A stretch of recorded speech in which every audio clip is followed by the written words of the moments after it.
How to apply for Discover credit card. Hey everyone, welcome back to another tutorial video. In today's video, I'll show you how you can apply for Discover Bank's credit card. So the first thing you want to do is simply go to any web browser on a mobile device or a desktop, and in the web address bar type in discover.com.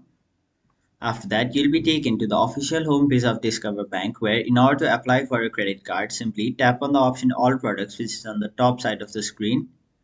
After that, a drop-down box will appear where on the first option you can see credit card. Simply tap on it. After that, you'll be taken to this page where if you scroll down, you'll see all of the different credit cards provided by Discover Bank. Now, simply choose the credit card which you want to apply for, and once you find the card, tap on the option Apply Now. Now you'll be taken to this page where first of all you'll be able to choose your card design. So these are all of the different card design options. So you can choose any one of these.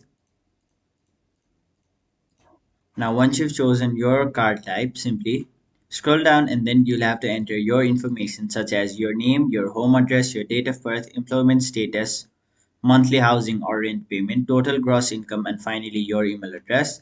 Now once you've entered all of these, scroll down and then agree to the terms and conditions. So to do that, simply scroll all the way down and then tap on the option Agree to Terms and Conditions. After that, agree to electronic communications, and finally authorization for the Social Security Administration to disclose your Social Security number verification. Now, once you've done all of those, tap on the option Submit, and then you'll have successfully applied for Discover Credit Card. So that was it for this video. Hope this video was helpful to you guys, and if it was, make sure you like this video and subscribe to our channel so that you don't miss out on further videos such as these.